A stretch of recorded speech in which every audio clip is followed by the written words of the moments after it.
What's up? Okay, we'll let Coach get an opening statement, then he'll take the questions. Absolutely. First, injury-wise, and I know everybody's asked about Austin. Austin has continued to improve. Did some. One of the reasons we took him with us on Saturday was obviously we thought he'd be able to add certain things, but really until Thursday or Friday last week, where it was totally ruled out that he wasn't going to be able to play from the line of scrimmage.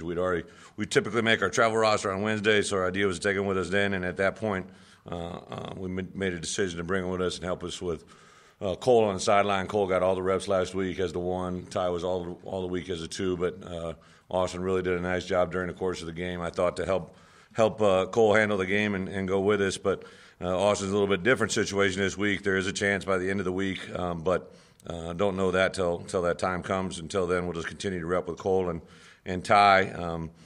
Jack Lindsey was our technically on game day, our third-string quarterback that went in there for us. Jeremy Gibson was a guy that we didn't know until last week, also until Thursday or Friday, how much he was going to be able to. He really surprised a lot of people being able to go back in there. I think overall did some good things, but you could tell he wasn't probably the 100% that he was.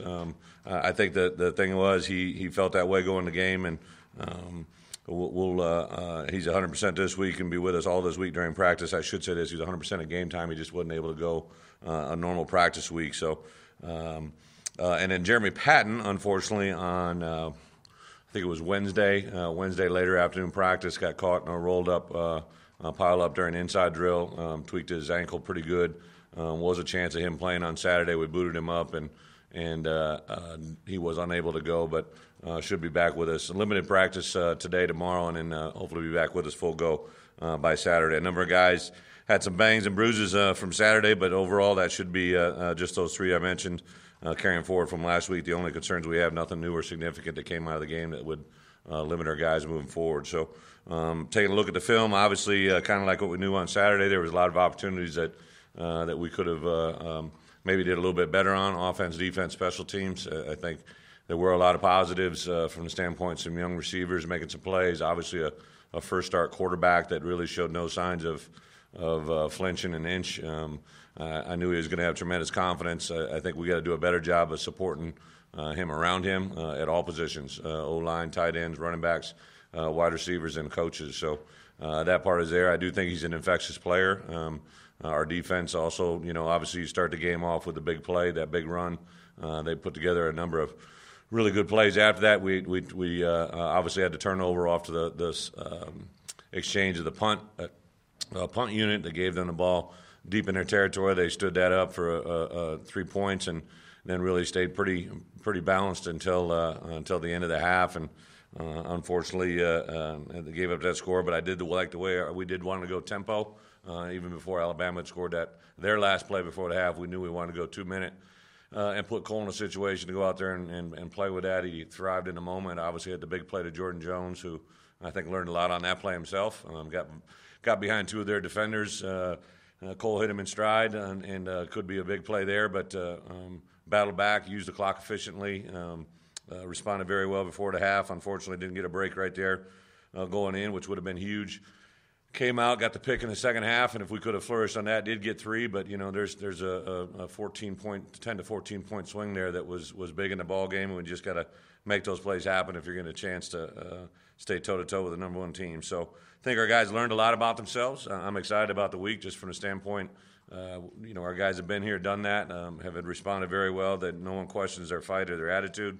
Personally, we've been here. We were 2-4, kind of almost in the exact same situation a couple of years back, and responded very well down the stretch, winning 5 or 6 or 6 or 7, whatever it was that we battled back on, starting with this game against Auburn. So I'm excited. The guys continue to make improvements. It's nowhere we want to be, but obviously knew going in that there were some young guys who are going to have some growing pains, and unfortunately we all suffered through them and have some guys that are now getting healthy. The 3 season-ending injuries are obviously still there, but hopefully we'll kind of get better as we move forward. Some guys playing well on defense, too. Scooter continues to play well. Cam Curl has absolutely been just incredibly awesome the way he's battled and competed and came forward. And some of the new guys up front, T.J. Smith's playing fairly well. Briston Guidry came in and did some nice stuff. Sosa's playing for a guy that's got staples in the leg and just continues to amaze me. His toughness to get a little banged up, go in, take care of it, come back out, and play the way he does is pretty impressive. So a lot of positives going in the right direction. With that, open up for questions. Have you ever reached a point where you look and say maybe we try to rebuild and play some of the younger guys, or do you do everything you can to win now and play for the older guys until maybe bowl possibilities and options? Well, I think we did that since the beginning. We started, 4 out of 5 wide receivers were all first-year players for the most part. Running backs were all first-year players. Dev Whaley played in the reserve role to Raleigh. Obviously, quarterback, you got a fifth-year starting quarterback. We have 2 new starters on the offensive line. I believe 2 starters for sure in the defensive line out of a new 3-4 front. Got a new starter in Scuda, and then in the back end, obviously a true freshman. So we've been starting freshmen and going freshmen since day one. And I think we'll go with the best people that give us a chance to win. I think in Game 6, you're looking at a team that's got 6 in front of us that we want to win as many as we can and hopefully get ourselves in a position to play one more. But there's nothing more important than Auburn. When you look at the tape from Saturday with the O-line changes, what did you see from that? Is that something that looks good to stick with? Yeah, at times, obviously, Alabama can make anybody look bad if they had have a guy hit the right move or the right call or the right stunt. But overall, there was guys when Cole was in the pocket and stepped up and was able to throw on time and rhythm and again stepped forward, he was really, really effective. The long ball to Jordan, the plays down in the red zone that were a couple of them were strikes, a couple of them were near strikes. Being able to see the field, he's so dang tall. I mean, he just really sees things exceptionally well, and his vision is always downfield. I think that was very apparent from the outside world moving forward. And then in the run game, obviously the ability to sustain blocks. We had a lot of 2, 3, 4 yard runs that it's the turning point is when you can turn one of those into an 8 to 10 yarder, and those are just hard to come by. Bret, you never want your guys to look ahead, I know, but with this Auburn game, the way things turned out last year, do you think this is maybe one that they kind of had circled on the calendar? I think just the way they ended a year ago, it'd be fair to say that from the time they walked off the field last year to where we are, they've made themselves aware of it. There's a lot of not just amongst the players, amongst the coaches. Obviously, some of their coaches, including Gus, had already been here, and his story that involves the state, and they've tried to recruit a lot of our players, a lot of our guys that are here that are in-state guys. I would say that most of the time the guys that had multiple SEC offers, Auburn was in the mix for those guys. So there's a lot of personal stories to that too. So I think there's a lot in this game that's invested more than just the game itself. Bret, last year this was kind of the flashpoint game for the defense, and the game people sort of remember as for some of your defensive problems. 1 year later, how do you feel like things are going?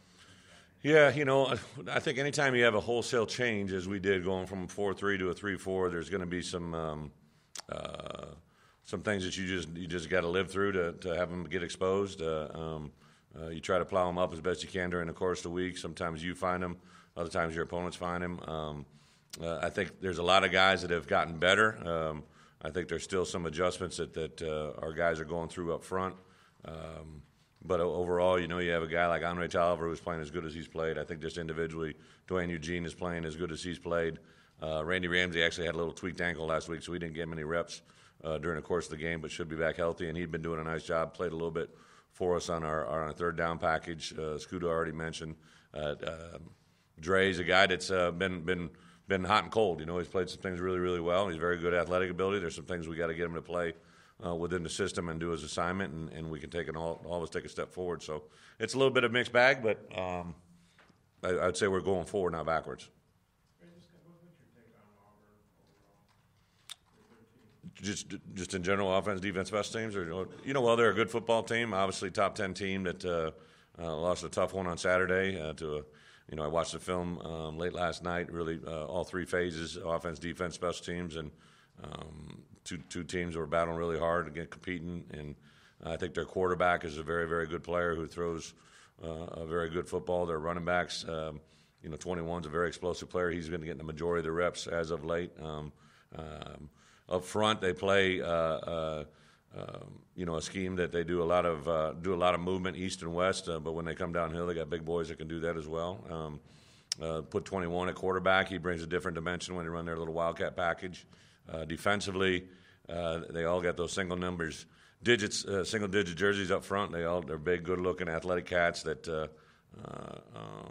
I got a lot of respect for what their defensive coaches have done the last couple of years, and it's a game, an SEC game, like everything else.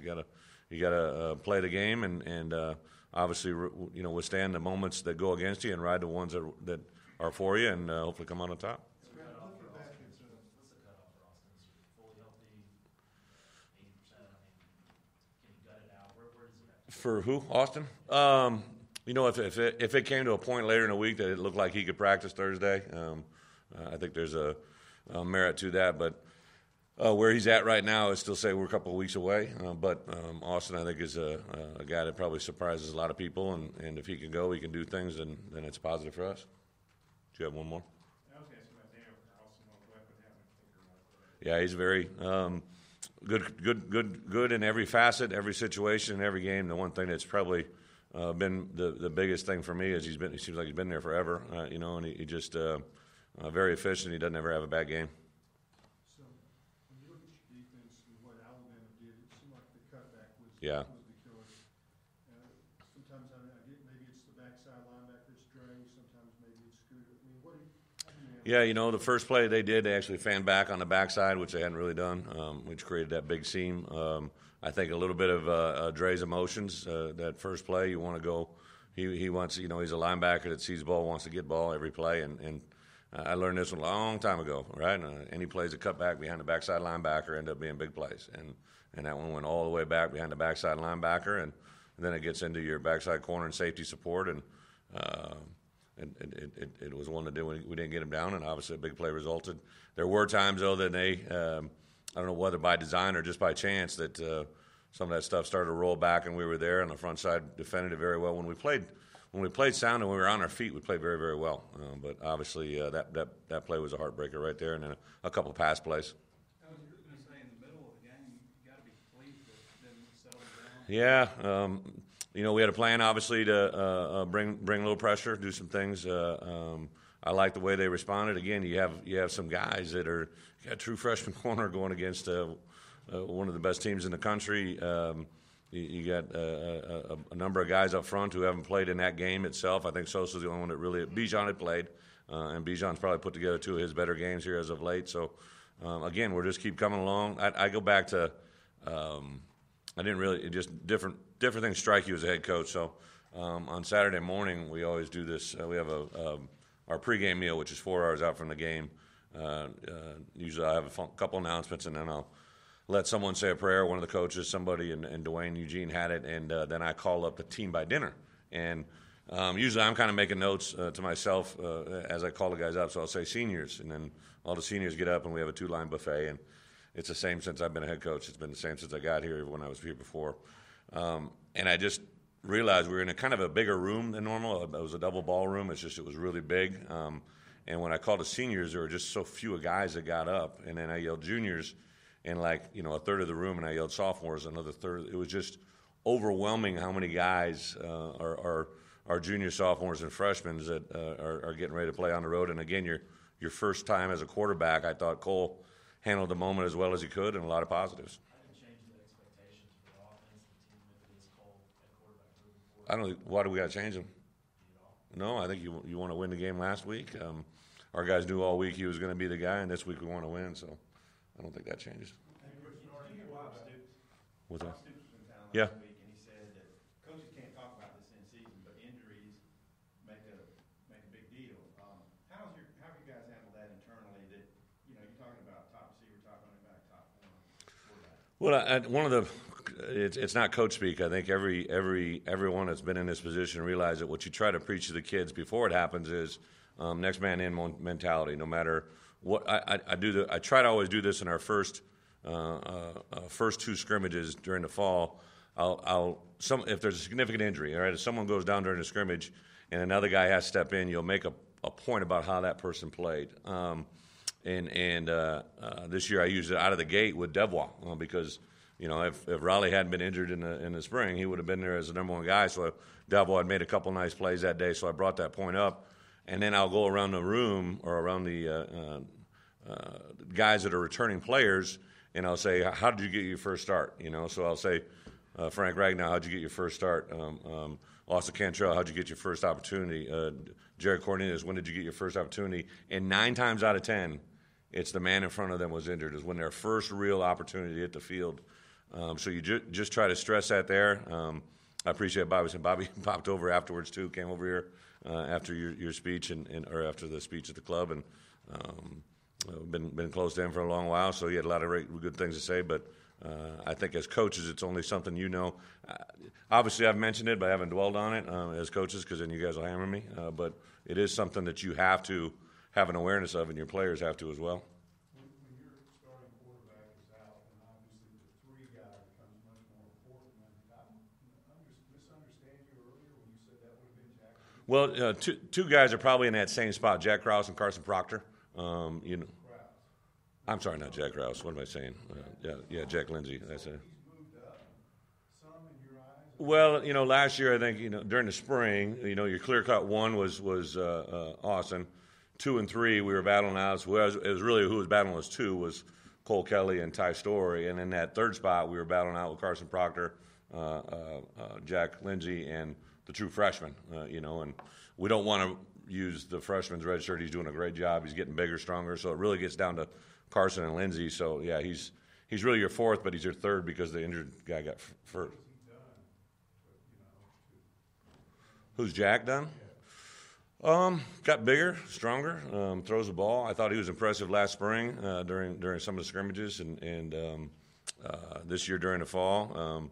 I know talking to his high school coaches, he's a kid that had transitioned from senior year from Fayetteville over to Springdale, and one of the things that stuck in my mind that Coach always said was, he'd coached both the Allen boys, and he said, Austin and Brandon both had a lot of talent, but the one thing Jack always knew is he always knew where the ball was going. He always seemed to be ahead of the game, and he's an incredibly headsy player. Obviously, his family's got a long storied and tradition history here for a reason. They kind of have that it factor, and I think Jack's definitely got that.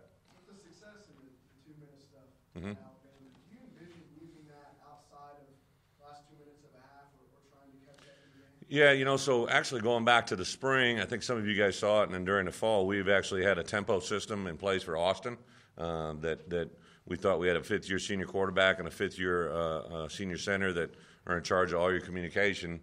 So we started practicing a phase of our game that we refer to as an up-tempo phase that looks like 2 minutes to the outside observer, but we've been practicing all the way from last spring. Had it in every game going into last weekend, and it's something we were able to capitalize and use with Cole that really, truly gives him our entire offense, but at a tempo. And then we also went before the end of the half with 2 minute, which was primarily one offensive package with a huge emphasis in the throw game. But they both look similar, and it's something that I think we're excited the way Cole handled it. But for our offense, defense, special teams to work together, our huddle system is something we definitely will use. Curious to Zach Rogers. Yeah. Start and then Wallace. I know he started with. Yeah. When it was probably not fair to throw it in with I think Bob asked a question about the offensive line and how it went, and I made a point we didn't know about Jeremy. If Jeremy was able to go during the course of the week, we were still working Frank at center with Jeremy at right guard and Brian at right tackle, like Jeremy Gibson had been doing all fall.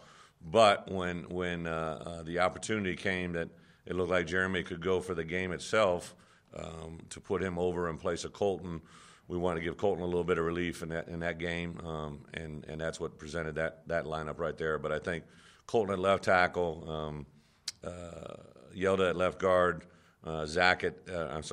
Frank at center, Jeremy Gibson at right guard, and Brian Walsh at right tackle is a lineup that we like as well. Brett, I haven't looked this up, but I got to believe you're the last team in America to play a conference game on campus. I know A&M was a home game because it was your year, but what's it like to not play a conference game on campus for that? It's unusual. I think when we were going to A&M, at that point you realize if we didn't have these off-campus agreements, you'd have 3 of our first 4 games at home, and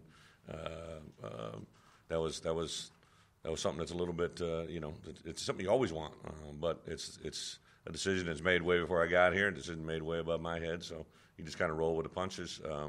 But I'm excited to have this game at home. I think we'll have a live crowd. They have obviously an offense that's based solely on communication at the line of scrimmage, so as much as we can have a help from the student section, it's 6:30 game, so everybody should be oiled up and ready to roll. As much support as we can get from the people in the stands, regardless if you're frustrated, irritated, mad, upset, show up and be great to these kids would be a huge thing.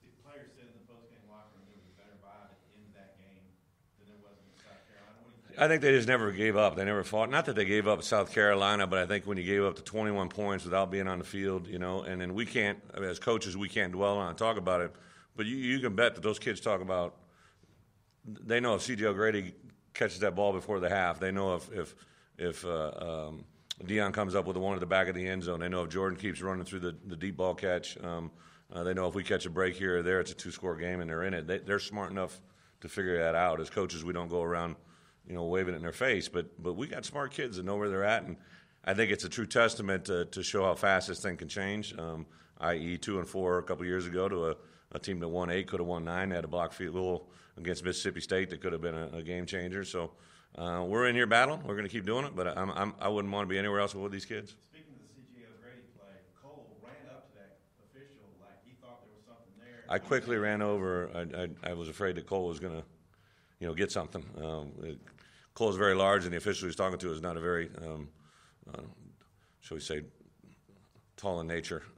So he was bending down over talking to him, and he does that to everybody, but it was just one of those moments. Cole is a competitive guy now. I mean, there was, so not this week, 2 weeks ago, we were having a 2-minute at the end of the half, and him and Sosa ran into each other, probably two of the more competitive guys in a 2-minute drill, and I'm trying to get 2-minute going, and Cole's telling Sosa a few things, and Sosa's telling, just being competitive guys. Everybody was into it. They were all laughing, but it's just, you can't replace or put a price tag on how competitive that is, and it's contagious. Again, it's something that's really, really fun, and no one's going to give up. No one's going to. When your quarterback's doing those kind, not that Austin wasn't, but when your quarterback's doing those type of things, it's something you can rally behind. Couple Mars that got early, maybe? Think on that play? Is that what? The defensive player, was he a little early? You got 10,000 you want cash? No, we'll let the officials make it. And that is a good crew. That was a good crew going into it. I really like where it was at. They communicated very well. Case in point, at the end of the half, I knew 3 points went off the board, right? Or 3 points, 3 seconds ticked off the clock. Barry Lunny always does a great job upstairs. And I said, I knew when as soon as I looked, I looked and I saw it was 19. I saw it was 22. And next thing I turned around, I go, hey, we got over 20. We got with 2 timeouts. And they're like, Coach, you'll click down to 19. So that's when I came over and I said, hey, you got to look at the clock. We should have 3 more seconds. And they said they were giving me a line of bull, and I said, well, then I'm going to challenge the clock. I want to challenge the clock, understanding that I called this timeout. I want my timeout back because you're wrong. And they gave it back, and they gave me the timeout. So that was positive. There's a little situation, though, like I think it's hilarious. It's not hilarious, but the rule reads when you are going no huddle and you don't sub, like if we have a personnel grouping called 11, if we're on the field, and we're trying to go as fast as we can, we should be allowed to go as fast as we can. The defensive players can't substitute us, right? You guys have heard my mission for the last 5 years. I'm trying to talk about defense substitutions. Well, we, in particular, I told the officials before the game, we will not sub. So we can go as fast as we want to go. Well, there during the midpoint of the game, we were going tempo. All of a sudden, Alabama started running on the sidelines. And we hadn't subbed anybody, and they're waiting for Alabama to get set. And I'm like, whoa. And then I let them know a little bit about their ancestry and heritage and said, hey, let's make sure we're on board here where we're at. So it's a learning process for everybody. Hopefully everybody gets better. How long has Sosa been rolling with the cut on his leg or something? Yeah, it was, I don't know, Tom, 3 weeks, 4 weeks. It was just I think during the course of a game, I don't think it was during a practice, just in a pile-up or something got cut on him that caused the stitches. And again, it wasn't anything structural or anything. It was just some stable. He was almost healed is the way I understand. I remember I talked to him last week, and it was about healed, and then he just got it rubbed in the right spot on that field on Saturday and rubbed it off. Yeah, well, I don't know. Yeah, absolutely, they stapled it, but it wasn't anything more than the biggest thing they get concerned about is obviously infection and when you're exposed. So they went and cleaned it up. I think speaks volumes to him. He knew exactly what he did. He just got up and started walking. He knew what he needed to do and how to get back out there. I can't say enough about that kid. Thanks, Coach. Thank you.